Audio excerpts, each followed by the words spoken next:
அதாவது இயக்குனர்களில் வந்து பார்த்தீங்கன்னா தங்கள் ஹீரோக்களையோ இல்லை மற்ற நடிகர்களையோ ரொம்ப ரொம்ப சாஃப்டாக டீல் பண்ணி அவங்ககிட்ட வேலை வாங்குவாங்க. சில ஹீரோக்கள்கிட்ட வந்து சில இயக்குனர்கள் பார்த்தீங்கன்னா காட்டுத்தனமாக வேலை வாங்குவாங்க. அதற்கு காரணம் அந்த படங்களோட கதையின் கதாபாத்திரம், கதைக்களம் எல்லாமே தாறுமாறாக இருக்கும்.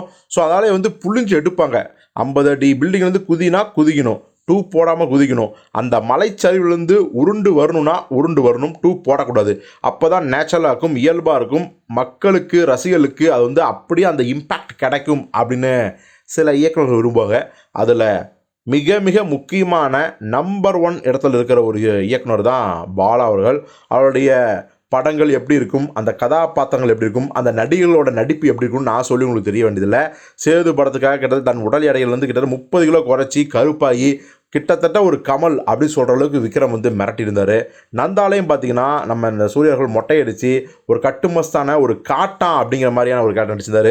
அப்படியே சொல்லிகிட்டே போகலாம். பிதாமகன் விக்ரம் கேரக்டரு, அப்புறம் வந்து நான் கடவுள் ஆர்யா வந்து உண்மையாலுமே அகோரியாக மாற்றிட்டார்.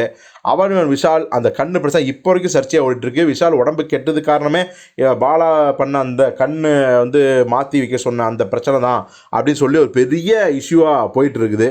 ஸோ இதெல்லாம் இருந்தாலும் கூட இப்போது ரிலீஸ் ஆயிருக்க வணங்கான் படத்தில் நம்ம சூர்யா தான் முதல்ல நடிச்சிட்டு இருந்தார். ஸோ அந்த படத்துலேருந்து விலகிட்டார். பாலா 24 எல்லாம் சமரசம் பேசிக்கிட்டாங்க. So okay.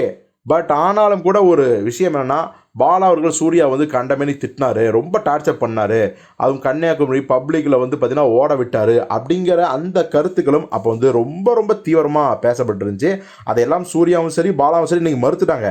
பட் இன்னைக்கு கூட பார்த்தீங்கன்னா ரசிகர்கள் அதை மறக்கலை அப்படிங்கிறதுக்கான ஒரு சம்பவம் இருக்குது. என்ன அப்படின்னா, அருண் விஜய் அவர்கள் இந்த வணங்கான் படத்தை பற்றி பேசும்போது என்ன சொல்கிறாருன்னா, எல்லோரும் சொல்கிறாங்க பாலா சாரை மிரட்டுவார், உருட்டுவார், பயங்கரமாக வந்து டார்ச்சர் பண்ணுவார்னு. கிடையவே கிடையாதுங்க. பாலா சார் வந்து ரொம்ப ரொம்ப சாஃப்டாக இருந்தார், ரொம்ப அன்பாக இருந்தார். என்கிட்ட வந்து ஒரு விஷயத்த வந்து அவ்வளவு கனிவாக சொன்னார். என்கிட்ட ரிக்வஸ்ட் பண்ணார், இதை பண்ண முடியுமா, முடிஞ்சால் பண்ணுங்க அருண், இல்லைன்னா வேணாம் அப்படின்னு சொன்னார்.